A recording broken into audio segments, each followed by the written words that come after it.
Hallo, ich begrüße euch zu meinem kleinen Video zum Thema Lagenwechsel. Wie ich euch in früheren Videos schon erklärt habe, haltet man die Barockgeige so, dass hier eigentlich nicht wirklich ein Kontakt besteht und die Geige soll ziemlich hoch sein. Das ist auch deswegen, genau, weil wenn ihr nämlich runterrutscht mit der Hand, dann zieht ihr die Geige nicht mit, wenn sie hier oben ist. Dann fällt ja die Geige quasi in die Kuhle zurück.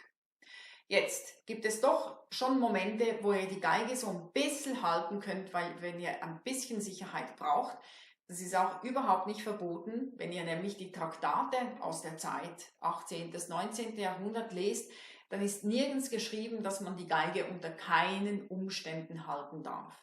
Es wird einfach geschrieben, dass es eleganter ist, sie nicht zu halten, aber dass es durchaus Momente gibt, in denen man einen kleinen Kontakt braucht.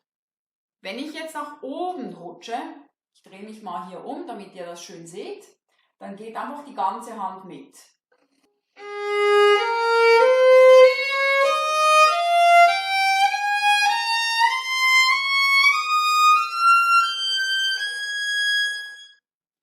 So, jetzt seid ihr hier oben. Und wie kommt ihr jetzt wieder runter?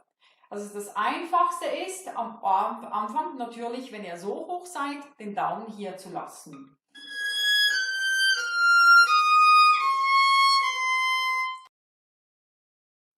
Die eine Möglichkeit, die mag ich selber persönlich nicht so gerne, ist, dass ihr zuerst mit diesen Fingern runterrutscht und nachher den Daumen nachzieht. Das würde dann ungefähr so aussehen.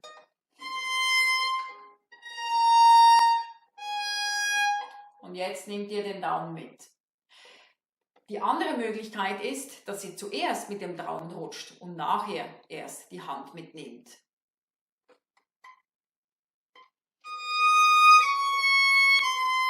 Jetzt bewegt ihr schon den Daumen und jetzt wieder den Daumen.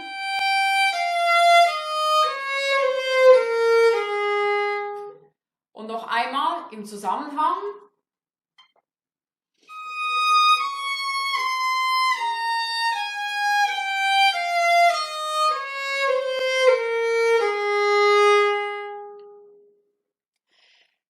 Die andere Möglichkeit, dass ihr zuerst mit der Hand geht, die mache ich sehr gerne im 19. Jahrhundert Repertoire. Wenn ich auch einmal ein größeres Portamento mache, dann kann ich nämlich den Lagenwechsel auch wirklich schön hörbar machen, ohne dass es wirklich ein Loch gibt. Zum Beispiel.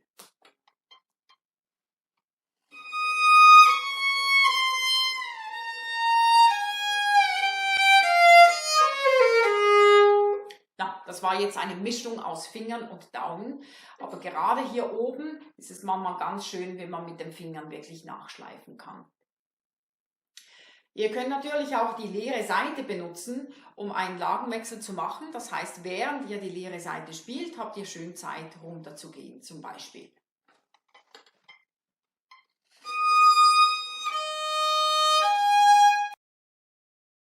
Ich nehme also den Daumen schon nach unten, bevor ich die Hand überhaupt bewege und nehme die Hand dann ganz, ganz schnell nach, bevor ich den Lagenwechsel mache.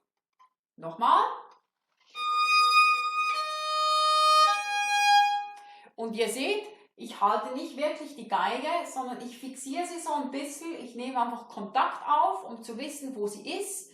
Und für diesen kleinen Moment gibt es einfach diese ganz kleine Sicherheit, dass ich die Geige ganz sicher nicht fallen lasse. Also, jetzt probiert das mal aus. Wenn ihr Fragen habt, könnt ihr auch gerne schreiben, einen Kommentar, eine E-Mail und ich werde versuchen, euch weiterzuhelfen. Tschüss und bis zum nächsten Mal.